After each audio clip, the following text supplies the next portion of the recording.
Yn gyntaf, ar am.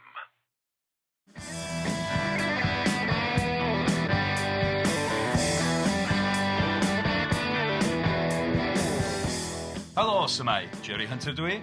A Richardwyn Jones ydw i, a da chi'n gwrando ar bodlediad yr hen iaith, lle mae'r Americanwr o Cincinnati, Ohio, yn cyflwyno y Cymro o benmynydd Sir Fôn i gyfoeth i iaith ei hun. Da ni ar gael drwy'r gwahanol apiau podlediadau, da ni ar gael ar YouTube, lle da chi'n gallu gwylio ni hefyd, a da ni ar gael yn gyntaf, wrth gwrs, trwy am, a da ni'n gwerthfawrogi'n fawr iawn os da chi'n rhannu'r newyddion am fodolaeth y pod, efo unrhyw un all fod efo diddordeb. Reit, Jerry, lle da ni'n mynd heddiw? Reit, wel, da ni'n parhau drafod cyfnod y cywyddwyr, cyfnod Beirdd yr Uchelwyr, yn ymestyn o hanner cynta, y bedwaredd ganrif ar 10, ymlaen i, wel, tua chanol yr ail ganrif ar 15, ond eto mae'r cywydd yn parhau yn boblogaidd, neu'n parhau i gael ei ddefnyddio hyd heddiw. Mae wedi mynd yn boblogaidd iawn yn ystod yr hanner ganrif ddwytha yma raethir.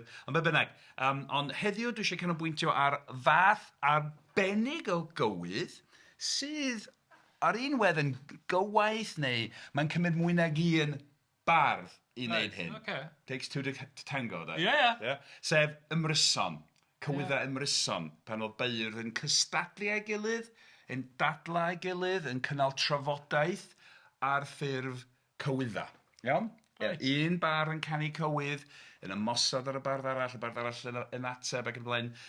Ar un wedd, mae'n anodd diffinio ymryson, beth sy'n cyfrif o ymryson, achos weithiau mae'n amlwg bod yr ymryson wedi dechrau gyda rhyw fardd yn canu cywydd am rhywbeth penodol, a'r bardd arall lle mae'n hapus amdano fo, ydy canu cywydd i ateb, i achub cam, rhywbeth ei gilydd, a wedyn y bardd arall i ateb ac yn y blaen, ac mae'r peth weithiau'n datblygu. Mi oedd, na ni ddechrau gyda'r dechrau, ar ran y cywyddwyr ymryson rhwng Dafydd ap Gwilym a Gruffydd Grig, bardd o Ynys Môn, a Dafydd o Geredigion, wrth gwrs, o Ddyfed. A mae yna 8 cywydd di goroesi o'r ymryson yna, 4 cywydd gan Dafydd, 4 gan Gruffydd, gan Gruffydd Grig, ond bosib yn y rhagor ohonyn nhw sy'n mynd ar goll. Dyn ni'n gwybod beth oedd hyd pob ymryson, mynd ymlaen i'r 11 ganrif ar 15, ail hanner yr 11 ganrif ar 15, oes y Tuduriaid, oes y Dadeni Dys, mi oedd ymryson hirfaith dros hanner cant o cywyddau hir iawn, rhwng y bardd William Cynwal a Edmund Pris, oedd yn ddyn eglwysig, yn ddyneiddiwr, ond oedd wedi dysgu cyfansoddi cywyddau, a maen nhw'n ymrysonau am wahanol fatha o ddysg, a mae'n wych iawn, ond hwyrach na ni drafod hynny nes ymlaen.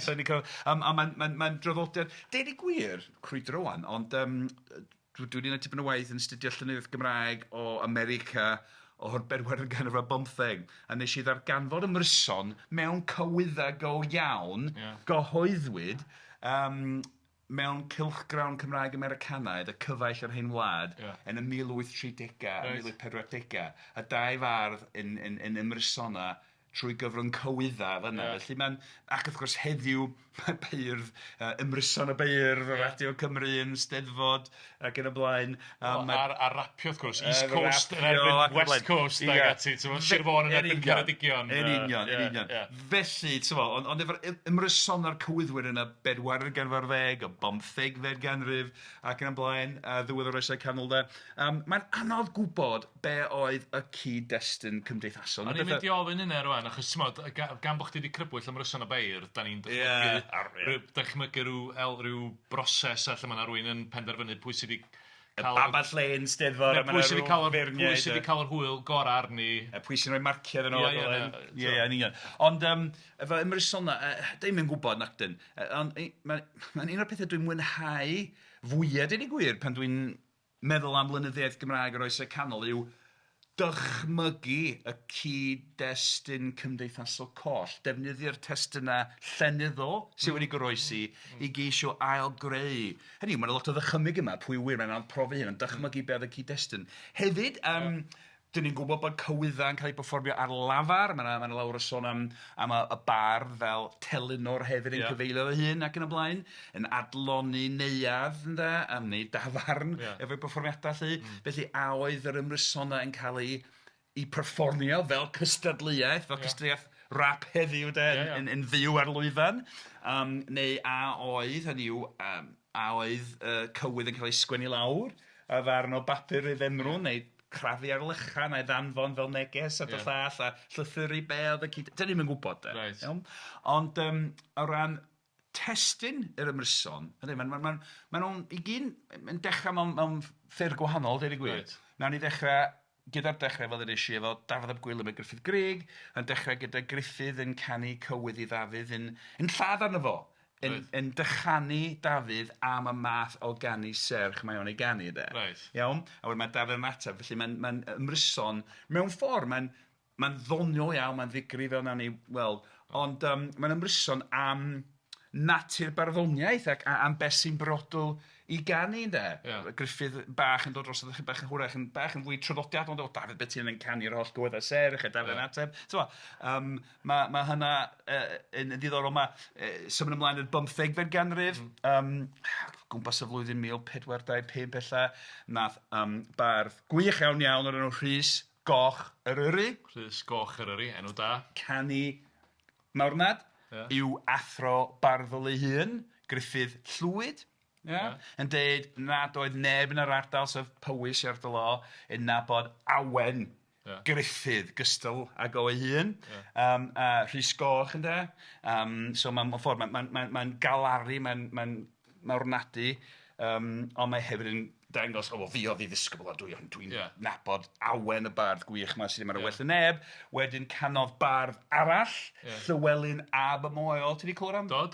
Ond ddorol, a mae'n ad gwybod, a mae'n stori di tyfu o gwmpas i waith, a hanes amdano fo, pobl yn meddwl ella i fod o'n un o filwyr o Wain Glyndŵr, ac ar ôl i wrth rhyfel Glyndŵr fethu, oedd Llywelyn ab y Moel yn ymysg yr herwyr wedi hwrach dal ei ymladd y gwrthryfel ac yn fyw fatha Robin Hood Cymraeg yn yr anialwch ac yn y blaen. Cymeriad diddorol, ond bynnag, Llywelyn ab Moel wedyn yn honni i athro barddol Rhys ap Dafydd ap Iorwerth, o'r gwir etifedd awen. Felly mae yna ymryson rhwng Rhys Goch Eryri a Llywelyn ab y Moel sy'n dechrau gyda Mawrnad, de, ond doedd Llywelyn ab y Moel ddim yn meddwl bod y Mawrnad yn brodol ac yn gywir, a maen nhw'n dadla am hyn, ac yn dadla am pwy yw etifedd priodol y bardd enwog yma sydd wedi marw, a maen nhw'n mynd ymlaen. So ti'n gallu dychmygu bod hwn yn gallu mynd yn reit bigog? Dwi'n gwybod, ddim just yn hwyl, ond bod o'n mynd yn reit... Mae cythral canu yn union. A wedyn, mae nhw'n trafod tarddiad ar awen wedyn. Mae'n mynd yn reit athronyddol mewn ffordd, yn reit fetaffisegol bron. O le mae'r awen yn dŵad, a mae nhw'n cyfeiriad chwedloniaeth Taliesin fel y bardd chwedlonol sy'n byw am byth, neu sy'n cael ei eni o'r newydd ym mhob oes, i ddangos bod barddoniaeth Gymraeg yn oesol ac yn y blaen, ac yn gwybod pob peth, ac yn y blaen. Mae Rhys Goch yn deud, mae'n ateb her, mae'n weithio mae'n mysyn, mae bardd yn gofyn cwestiwn, o, ti'n gwybod hyn? Dwi'n gwybod, dwi'n ateb de, holi ag ateb, herio. A wedyn mae Rhys Goch mewn cywydd yn ateb her Llywelyn ab y Moel, am y pwnc, yn dweud, dwi'n gwybod am darddiad yr awen, gafodd yr awen i chreu mhradwys, a creu Beiblaidd, yn o Dduw yn creu popeth, a creu yr awen hefyd. Ond mi oedd Llywelyn ab y Moel wedi deud bod mae'n rhyw ddiwynyddiaeth yma, rhyw athroniaeth yma. Na'r awen wedi ymddangos ar y sil gwyn cynta. Yn bwysig yn y stori Gristnogol o'r byd. Ac ymlaen yn dadla am hyn. A wedyn mae Sean Kent yn dŵad i Ymrysonau nhw, de. Mae'n biti bod ni ddim wedi trafod Sean, mae'n gymaint o farddoniaeth Gymraeg wych yn oes y canol, a dyn ni'n gadael cymaint o bethau gwych allan. Mae'n ymddiheuro Mae'n gadael ni gyd i lawr. Ond mae Sean Kent yn ddiddorol iawn. Dwi'n bod, spel yn ôl mewn Pennod gynharach, mi oedden ni'n trafod canu mawl yn y gyd. Nes ti'r sylw gwleidyddol craff, wel, mae'r farddoniaeth i gyd yn deillio haenach y cymdeithas, a mi nes di ofyn i mi, pryd ydyn clywed llais y werin bobl, a mae Sean Kent, mae'n awgrym i fod o hwrach yn rhyw fath o fynach yn teithio yn pregethu, ac mae'n cwyno am y beirdd eraill mewn ffordd, a mae fel sef o'n poeni mwy am y werin bobl llun, a mae Sean Kent sy'n fardd crefyddol anadym, yn ymuno yn ymryson yma, am darfer awen, a mae Sean Kent yn dweud, mae yna ddau fath o awen, hogia, dau fath o awen, reit? Un sy'n tarddu, un sy'n deillio o Iesu Grist, iawn, a'r llall yn deillio o'r diafol. A dych chi, feirdd Cymru, wedi eich ysbrydoli gan yr awen ddrwg, awen y diafol, achos dych chi'n canu mawl i ddynion, a canu cywyddau serch i ferched, yn lle canu ddiw. A felly, mae trafodaeth ddifrifol iawn am ysbrydoliaeth y bardd, am awen, a trafodaeth am... A ffwrpas be ddylwn ni fod yn canu amdano fo, ti'n bod? Ac yn y blaen, mae'n ddifrifol. Ond wedyn, mae... So mae bobl yn gallu ymuno mewn ymrysau, mae gen ti ddau'n cychwyn un arall. Mae'n trafod peth, a weithiau am nawdd, hwyrach, fel sy'n dau fardd nawdd yn cystadlu am nawdd noddwr penodol, uchelwr penodol lle yn cystadlu. Felly, pob math o bynciau. Ond i bod nhw'n aml yn trafod pethau dyfrifol iawn, hanfod barddoniaeth, ymddygiad priodol bardd, pethau fela, pethau crefyddol, athronyddol, ond maen nhw'n dechrau lladd ar ei gilydd. Mewn ffordd enllybus, mewn ffordd bersonol, iawn. Mae'n cythral canu, cythral canu. Mae'n gythreilig o gythral. Mae Rhys Goch yr referendr o Sean Kent, pan nhw'n trafod ar awen, rhywbeth dyrchafedig yr awen, i bod. Mae'n galw enwau hillian o fo. Mae'n ei alw drist, nedd, frig, cynywedig, cynaf. So, drist, ti'n drist, cynaf, o'r Saesneg nedd. Brig, top i ben, nedd, frig, nedd, wya, llai pen, so llai pen. So mae dy ben di cynywedig, mae dy ben di wedi cael ei gynoi gan llai pen. Yn corddio lai. Wow, oce. A mae'n ei alw yn was ystabl, so mae ddyn isel, sir ferw creichion crach. Y gair crach yn bwysig iawn. Sarhad, holl bresennol o ran barddoniaeth ganoloesol, crach. Ond so, creichion crach, mi wyt ti'n grach o ddyn, a creichion y sir ferw, rhyw bethau hylif afiach yn dod allan o dy groed. Ond mae'n galw, ond dyna be ydy, mi wyt ti fatha hynna, ti fel rhyw hen stwff afiach. Ond rhyw pys yn dolifo allan o rhyw bloryn mawr. Yn union. A wedyn mae Dafydd ap Gwilym yn galw yn cryno iawn, mae'n Griffith Greg yn Bawddyn. Wych, Bawddyn. A da bethau hyll iawn, mae'n bethau hyll iawn, pethau rhywiol hyll yn llybus, A felly, mae rhywbeth dwi wedi sgwennu am hyn yn y gorffennol fel ysgol, mae rhywbeth sydd wedi...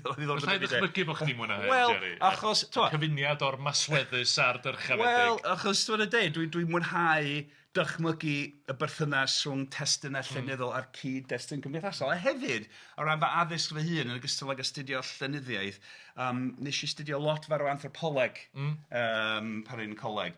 Felly, dwi'n mwynhau gwaith gan ysgogion sy'n dadansoddi cymdeithasa, meddwl am hanfod cymdeithas. A felly dwi'n licio... Gyda llenyddiaeth yr oesau canol, mae'n y gynlliad o wybodaeth, mond y testunau sydd wedi cofnodi. Mewn llaws, felly, dyn ni angen theori, dyn ni angen syniadau, dyn ni angen dychymyg i ail-greu natur y gymdeithas a'r cyd-destun cymdeithasol hwnnw. Dwi'n cael llysgo chdi am fyny bach, os ni di fadda fi, dwi eisiau llysgo chdi ar gyfeilion yn gyfan gwbl, achos dwi wedi bod eisiau gofyn hyn i chdi ar yw dros yr penodau dwytho yma. So, da ni wedi bod yn canolbwyntio ar y cyfnod yma, Beirdd yr Uchelwyr yng Nghymru. Sut mae beth sy'n digwydd yng Nghymru yn cymharu hefo llefydd... So, gwybod hwn yn gwestiwn enfawr, reit? Sut mae yr hyn sy'n digwydd yng Nghymru yn cymharu hefo... Dwi'n gwybod bod ti'n fod diddordeb mewn llenyddiaethau eraill ar draws Wel, o ran yr oesau canol, y barddoniaeth ganoloesol, a ni aros gyda oes y cywyddwyr yn dechrau gyda Dafydd ap Gwilym ac yn blaen. Felly nes i dechrau ngyrfa i ryw radda fel canlaisolwr, fel rhywun yn astudio'r llenyddiaeth oes y canol. A ddim just yng Nghymru. Saesneg oedd y gradd gynta, ac o'n i'n wirion o uchelgeisio ar un adeg, o'n i eisiau astudio pob llenyddiaeth ganoloesol yn Ewrop, ond o'n i wedi astudio Saesneg, wedi dysgu darllen hen Saesneg a Saesneg canol, so Beowulf o dy bethau hen Saesneg a Chaucer o bethau Saesneg canol. Eisiau gwylydd y mi, dwi'n gallu siarad Ffrangeg, na gynnau acen i fferno Ffrangeg, ond nes i ddysgu darllen Ffrangeg canoloesol, eisiau ddysgu Occitan Provençal o'r canoloesol i ddarllen cerddoriaeth, barddoniaeth wych a trwbadoriaeth ac yn y blaen, a nes i ddysgu, dechrau ddysgu darllen hen Norseg i ddysgu, a wedyn dysgu lot o beth eraill mewn cyfieithiadau, ac yn y blaen. Felly nes i dreulio tipyn o amser pan o'n ifanc yn ymgyfarwyddo a llenyddiaeth ganoloesol o nifer o wledydd, nifer o ieithoedd. Ac does neb mewn unrhyw iaith, mewn unrhyw wlad sy'n gostio â Dafydd ap Gwilym. Yn sicr. Meddwl am ei gyfoes. Mae Dante yr Eidal yn reit wych. Dante yn unigryw. Mae Dante yn dda iawn. Ond o ran, y canon llyfr Saesneg, rhywun sydd yn gyfoeso, neu rhywun oedd yn gyfoeso Dafydd ap Gwilym, Chaucer, ac dwi'n llenyddiaeth Saesneg oedd yng Nghymraeg gyntaf, o'n i wrth fy modd stwff yna. Ond dwi'n meddwl bod Chaucer o ran ei grefft, mae'n dila iawn ei gymharu â Dafydd ap Gwilym. A mae'n gywyddwyr eraill ar ôl Dafydd ap Gwilym sydd yn wych iawn hefyd, yn parhau. Felly, mae barddoniaeth Gymraeg yr oesau canol diweddar yn well na unrhyw beth. Yn fy marn ni. Yr cofnod, Barn bersonol. Wel na, dwi'n falch bod ti wedi cadarnhau fy rhagfarnu. Ond o'n i'n mynd i... Ond ddim jyst o ran safon, mae'n dda clywed hynny, ond o ran... Er enghraifft, y syniad yma o ymddiddan, ydy'r fath yma ffurfiau... Ond dwi'n falch bod ni wedi cael cadarnhad o'r safon. Ond o ran ymrysonau, ydy hwn yn rhywbeth... Yndi, mae rhywbeth rhyngwladol i'r raddau ran Beirdd yn ymrysonau yn cystadlu ar ffurf barddoniaeth, pethau'n Norseg, fleiting, yn yr Alban hefyd, yn Scots, sef nid Galeg yr Alban, ond Scots, yr iaith sydd yn perthyn i Saesneg yn iaith wahanol iawn. Mae'n y gerddi... Fydda wedi bod yn iaith annibynnol, petai'r Alban wedi parhau annibynnol. Mae'n y gystadlaethau barddonol yn Scots, yr oesau canol diweddar, ac yn y blaen. Mi oedd rhai o trwbadoriaid oedd yn canu'n Provençal, Occitan, hefyd yn gystadlu â'i gilydd, felly digwydd mewn sawl iaith, ac hyd heddiw mae'n ambell i draddodiad, mae'n math o'n beth digwydd, fel traddodiad rap ynde. A Gwlad y Basg, dwi'n gofyn nawr. Wel, felly gystadlaethau barddol o fath, a dwi'n mynd gwybod llawer amdano fo, dwi'n mynd gwybod, dwi'n clywed, sôn, ynde. Ac os diolch yn wir... Felly, di o ddim yn unigrw i'r Gymraeg bod Beirdd yn cystadlu, mae'n wir. Ond yn ôl at, geisio dychmygu'r cyd-destun cymdeithasol, a'r ffaith, yn ei ddonol hyn, ar ôl cael blas ar o leia un o'r ymrysonau yma, a ffaith bod y Beirdd yn dechrau, weithio maen nhw'n dechrau trwy dynnu coes, lladd ar ei gilydd mewn ffordd ddoniwr y cychwyn gynta, a weithio maen nhw'n dechrau trwy drafod rhywbeth dyfrifol iawn, a wedyn yn parhau ar drafodaeth ddwys honno, ond maen nhw'n dechrau galw enwau ill ar ei gilydd, a mae rhywun bron yn cael mae'r boi di gwylltio, mae'n colli dymar a mae'n dechrau gweiddi a rhegu'r llall. Ond na, mae'r rhan o'r arddull, mae'r rhan o'r genre. Dwi'n meddwl, a mae gennau rhywbeth dwys, dwi'n meddwl, na i ddod at hynny nes ymlaen, i gliro fy theori ar ran hynna. Ond jyst cael blas ar ymryson, hwyrach yr ymryson enwoca, yr un o'r ddechrau cyfnod y cywyddwyr, Dafydd ap Gwilym a Gruffydd Grug. Gruffydd Grug o bosib yn ddodwy ar ôl recordio llawer o penodau o'r penodiad Grug o rhywun nam ar ei lais neu rhywbeth o bosib o Ynys Môn. Ac na ni ddechrau efo... Da ni'n licio Gruffydd yn barod ar o Ynys Môn, ti'n frogarol iawn, dwyt, yn y podlediad yma. Felly, dechrau efo cywydd cynta Gruffydd yn dychanu'n ymosod ar Dafydd ap Gwilym, de. Tryan mor gladd yw Dafydd, trwyddew serch trwyddo y syth. Eres I Ddafydd oeryn, fab gwilym gam, ddinam ddyn. Gwas tra hi, cywelu cawdd. Gwewyr ganwaith a'i gwiwawdd. Hefyd y mab anghyfaith yn llochi cerdd llechau caeth. Maith ei ddilwaith ei ddolef, y mam dduw y mae meddef, a'r taith druan ar Gymro. Eres yw ei fyw efo. Ym mhob rhyw fan gran grynwydd, mair a glyw un mawr ei glwydd, yn difau holl gorff Dafydd, gwewyr rhif y syr, y ser, y ser, gwewyr rhif y ser, y syr. Ie. So, I ddechrau, mae'n cwyno am y math, mae'n lladd ar y math o gywyddau serch mae Dafydd yn ei canu, da.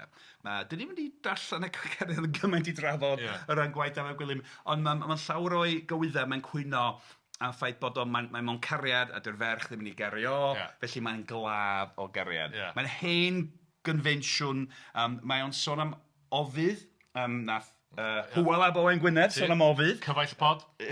Hywel, ac ofydd Ovid, bardd Rhyfeinig, oedd yn canu yn Lladin, ac di sefydlu lot o gyfensiynau Ewropeaidd yma, lle mae'n oesol hyd heddiw, trwy Saesneg, pobl yn dweud, lovesick, lovesick, claf o gariad. Mae Dafydd yma yn cwyno bod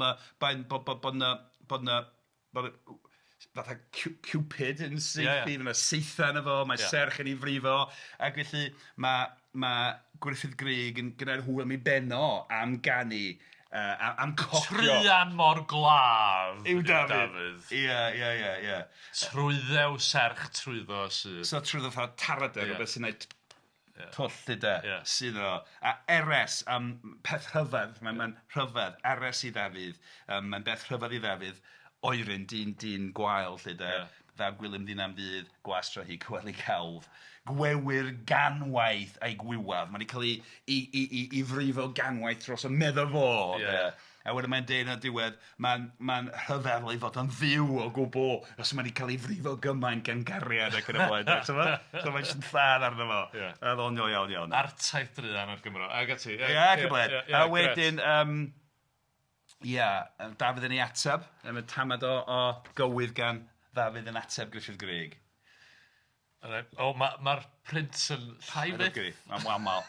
Mae'r argraffydd yn wamal, dydi. Reit.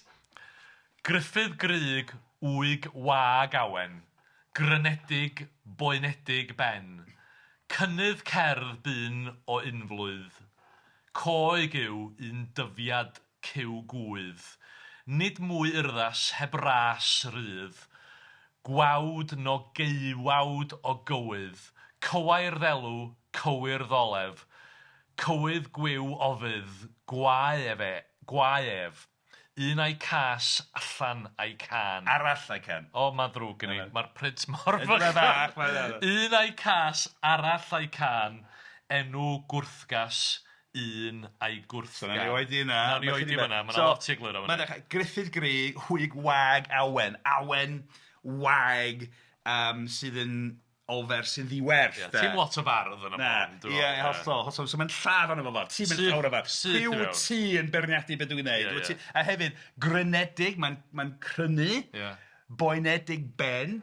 Gruffydd Grug oedd efo. Gyda rhywbeth o nam llyferyd. A mae'n hwyl am able fo. O bosib. Bosib. Mae'n debyg iawn. Grynedig, boenedig ben. A wedyn cynnydd cerdd byn. Merch, byn. Cynnydd, hynny yw, cynnydd datblygiad neu cynnyrch, mae'n sôn am ei gynnyrch barddonol o, I gynnydd cerdd byn o unflwydd. Felly mae dy farddoniaeth fel rhywbeth mae merch un oed wedi cyfansoddi. Dwi'n mynd dweud, cynnydd cerdd byn o unflwydd, fel merch blwydd oed. Coeg yw, so mae o'n, un dyfiad cyw gwydd. So, cyw gwydd ydi cyw gwydd. Un fath ar rhyw, beth sydd ti'n disgwyl o gyw gwydd bach yn, Nid mwy urddas heb ras rydd. Mae just yn... Mae jyst yn lladd arno fo. Be maen nhw'n galw'n diss track. Ie, yndi. A wedyn ti'n mynd y dar nesa sy'n dechrau telyn ni roddi dwylaw. Telyn ni roddi dwylaw ar ei llorf, gleua'r gorf glaw, ni warafyn byn o bydd, ei cheuedd gyda chowydd. Treithaliw o cheir trithant, treithawr cerdd, trithiwr a'i cant, yn hafarn cwrw anhyfal, anhyfil? Ie, anhyfil, anwaraidd, tafarn cwrw anwaraidd. Yn hafarn cwrw anhyfil, tincyr a'i can wrth folu tancyr cul, hwn a'i teifl hyn wneud diflas. So, mae'n disgrifio canu'r delyn yn wael, a mae'n ddiddorol, achos mae'n rhai cwyddau yma, mae'n gyfeiriadau at eitha manol at y delyn, so telyn na roddi dwylo ar ei llorf golofn, delyn, rhan o delyn, lle de. A wedyn mae'n sôn am geudod y delyn hefyd, lle, i gyfeilio'r cywydd, a wedyn mae'n eglur treithwr cerdd, un sy'n adrodd cerdd, ynde? Yn hafarn cwrw anhyfil, anwaraidd. Tinker di hynna. O reit, tinker. I can. So tinker sy'n canu'r gerdd yma, da? Dros foli tanker gil. Tanker cwpan gwrw, da? Gil. Hwn sy'n i thaflu, lle. Felly, ti'n fel rhyw hen dinker yn canu'n wael dros di gwrw mewn tafar, dyna fel y wyt ti, da. A wedyn mae'n mynd ymlaen, gael fo'n hen faw ci ac yn ymlaen, a jyst yn lladd ar y fo. This track, mae o jyst yn... Ie, hollol. I gymryd o'n ddarn, i dynnu o'n griad ydi. A dwi'n meddwl bod o'n iselhau, be oedd dweud. Ti'n cyfansoddi barddoniaeth o merch flwydd oed, ti'n methu siarad, methu canu, methu cyfeilio'n iawn, yn lladd arno fo mofo. Mae'n mynd yn gas iawn. Wrth gwrs, dyn ni'n crwydro chydig bach o'r Ymrysonau i sôn am gerddi dychan, ond mae'n werth cofio bod yna cyd-destun ehengach o ran grym y bardd a gwaith y bardd, mynd yn ôl yr oesau canol cynnar, oedd y bardd yn canu mawl, wrth gwrs, a ochr arall y geiniog i fal oedd canu dychan i gymryd enw da i ffwr. Mae yna stori, mae yna gerddi wedi cofnodi mewn llawysgrifau yn deud bod rhywun o'r enw Rhys Migan, Rhys Migan wedi canu cerdd yn dychan i mam Dafydd ap Gwilym. Ac am brys, dwi'n meddwl am your mama, a bod Dafydd wedi canu cerdd dychan i Rhys Migan, a mae'n nodyn yn dweud bod Rhys Migan wedi syrthio farw pan glwodd o gerdd. Yn y fan o'r lle. A Dafydd wedi lladd y dyn oedd wedi sarhau i fam o. Efo geiriau, efo grimir. A dychan wedi sôn o blaen i Werddon, mae yna chwedlau am Beirdd yn lladd llygod mawr efo dychan ac yn y blaen. So, y cyd-destun yma, bardd yn lladd ar fardd arall mewn ffordd hyll iawn de. Felly, mae yna nes ymlaen Ymryson unwaith, mae yna 8 cywydd i goroesi ar Ymryson, Dafydd a Gruffydd Grug. Dwi'n gwybod allan bod yna fwy sy'n mynd i'r goll.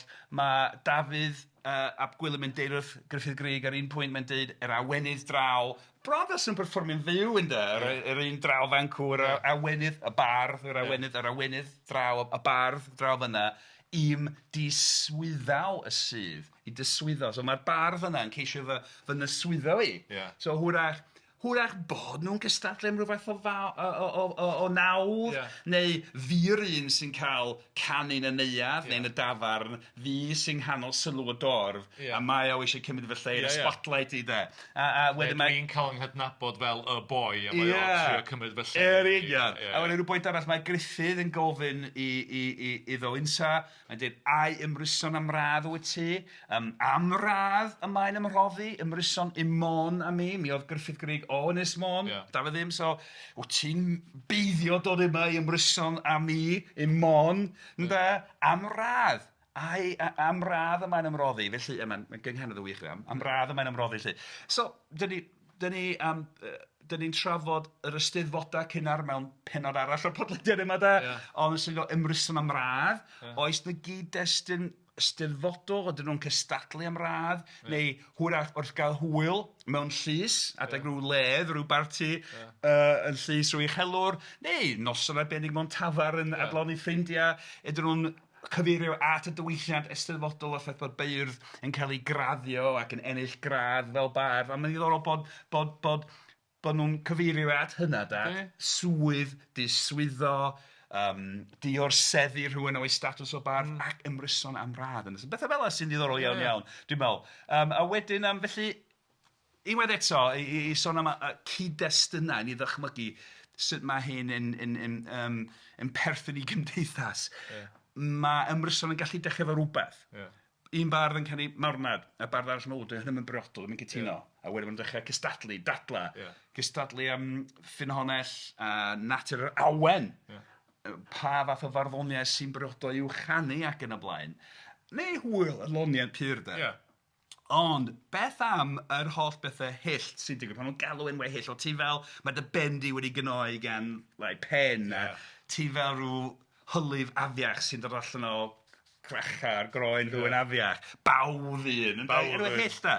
Ac mae pobl wedi damceidio, maen nhw'n mynd yn flin, maen nhw'n wir, mae'n casau gilydd, ond dwi'n meddwl, tynnu coes ydi o da, a dwi'n meddwl bod yna rhywbeth dyfrifol iawn o dan hyn. Dwi'n meddwl bod y ffordd maen nhw'n lladd ar ei gilydd, yn ffordd hyll iawn, ddoniol, masweddus iawn weithiau, yn amlygu gwedd ar ei statws nhw da. So dwi'n mynd i darllen chydig bach dyfyniadau Saesneg.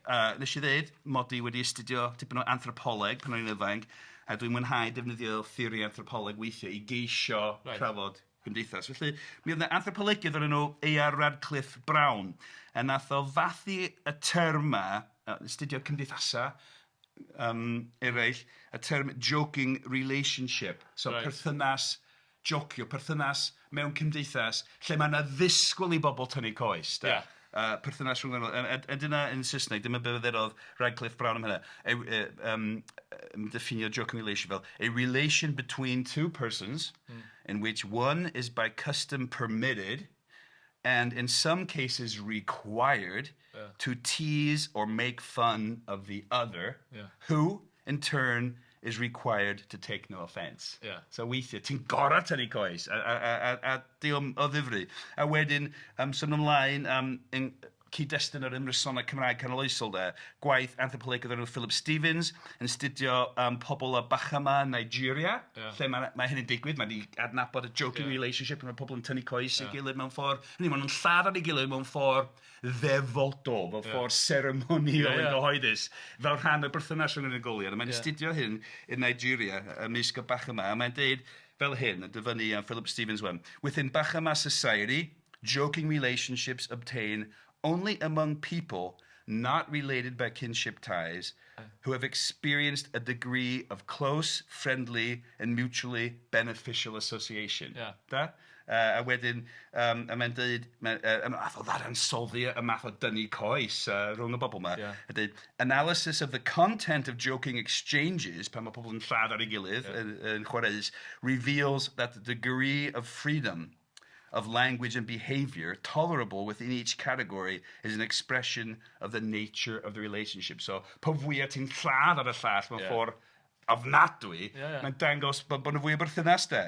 And the exclusiveness, the privileged nature of the association is thus revealed to non-participants. And wedyn, through regular participation in the joking exchanges, it helps to maintain and indeed strengthen the underlying relationship. So, po fwyaf dach chi'n lladd ar eich gilydd mewn ffordd gas, po fwyaf o berthynas gymdeithasol bwysig sydd rhwng y ddau. A hefyd trwy wneud hynny'n gyhoeddus, hynny os dwi'n mynd allan y stryd yn mis pobl eraill, a dwi'n dechrau, Richard Wyn Jones, o ti'n Bawddyn ac yn y blaen. Ond mae'n dangos bod gennym ni berthynas, bod ni'n gyfeillion, a po fwyaf ti'n neud o, mae'n datgan y berthynas agos, de. O, ti'n meddwl falle bod adrannau Cymraeg yn wahanol i canolfan Llywodraethiant Cymru, ond does o ddim o hyn yn, dyma sut da ni'n gweithredu'n fewnol, trwy'r amser mae yna lot o dynnu coes. dychanu, Wel, mae o'n rhan o gyfeillgarwch, mae o'n o rhan berthynas waith, mae'n rhan o bobl, mae o'n... Pawb yn gallu uniaethu. Da ni'n neud hyn trwy'r amser. Ffrindiau yn lladd ar ei gilydd, tynnu coes, ond beth sy'n digwydd fyma yw, mae bach yn fwy ffurfiol, mae yna cyd-destuna, lle mae yna ddisgwyl i hynny ddigwydd, bron yn ddefodol, bron fel perfformiad, fel tywed, fe sort of diwylliant African-Americanaidd, ac oedd anthropolegwyr wedi astudio hynna, a pobl sy'n astudio llen gwerin hefyd, y peth Your Mama, peth, pobl yn deud pethau hyll ofnadwy, deulu'r llall, ac wrth gwrs, i wneud hynna, dau ddyn yn sefyll ar gornel stryd yn lladd ar ei gilydd, yn dy fam hyn y llall, dy fam hyn y llall. Chod, mae'n y berthynas gymdeithasol rhwng nhw. Tas y ti fe rhywun diarth yn mynd i dechrau lladd ar fam. No, so hwnna'n gweithio. So mae'n ffordd o, trwy ddefnyddio hiwmor sydd yn ymosodol, sydd yn goch, sy'n fasweddus iawn, mae'n datgan y berthynas, bod yna berthynas rhwng nhw, bod ni'n cael gwneud hyn, ac yn wir, mae yna ddisgwyl ar hyn bron. Felly, yn ôl at yr ymrysonau, pan mae Dafydd yn gael y Griffin Fawddyn ac yn y blaen. Pethau hyll iawn, ti fel sbia na chdi, mae dy bendi wedi gnoi gan lai pen, o ti'n uffernol, holl beth yma da. Dy wag awen. Yn union, a dwi'n dadansoddi hynna'n her mae a joking relationship yna. Ffordd o ddangos i'r bobl o gwmpas, pawb sy'n tystio i hyn, i bod nhw'n cael gwneud hyn, achos mae'n y berthynas bwysig rhwngthyn nhw. Nid perthynas deuluol, ond perthynas broffesiynol, perthynas gelfyddydol, hynny yw. Maen nhw'n dargan, olwch, dyn ni'n perthyn i'r frawdoliaeth farddol. A dim ond bobl oedd i mewn i'r frawdoliaeth yma sy'n cael gwneud hyn. Ddim bobl tu allan. So mae'n creu tu fewn ac allan. Yn union. Ac yn adloni pawb hefyd ar y bryd. Wel, dwi'n meddwl bod dy theori di yn plesio podlediad yr hen iaith, Jerry. Dyna cwbl o lleoedd. Da clywed. Da ni'n cymeradwya. Bod chdi'n fawddyn wyt ti. Yr ein grach sy'r wyt ti. A'r plorod mawr na sgyn ti dros dy ben i gyd. Ond mae'r theori'n gweithio. Da iawn. Da iawn. Grynedig ben i chdi. Reit. Oce, wel, diolch. Diolch Fawddyn. Da ni'n gallu dechrau dweud pethau cas wrth yn gilydd hefyd. Reit, oce, diolch am hynna. Oedd hwnna'n ddiddorol iawn, a da ni'n gwybod rwan bod Chaucer yn sbwriol hefyd. Felly mae hwnna'n... Mae Chaucer yn dda iawn, ond diolch cystod ar y Diolch cystod. A llawer o gywyddwyr Cymraeg. Mae Chaucer yn fawddyn, dwi'n meddwl, dyna di'r... Diolch i chdi, Jerry. Diolch i Richard, sy'n gynnyrchu a ceisio cadw trefn, a ni ddim yn llwyddiannus iawn y tro hwn. Da ni'n gwerthorogi bod chi'n gwrando, da ni'n gwerthorogi'n fawr iawn bod chi'n rhannu'r newyddion am fodolaeth y pod efo unrhyw un all fod efo ddiddordeb. Dydwch iddyn nhw bod ni ar gael ar y gwahanol apiau podlediadau, da ni ar gael ar YouTube. Fyna, os da chi eisiau gwylio ni hefyd, mi fyddwn ni'n ôl yn fuan efo rhywbeth diddorol iawn, dwi'n siŵr. Ond am y tro, hwyl fawr. Hwyl fawr.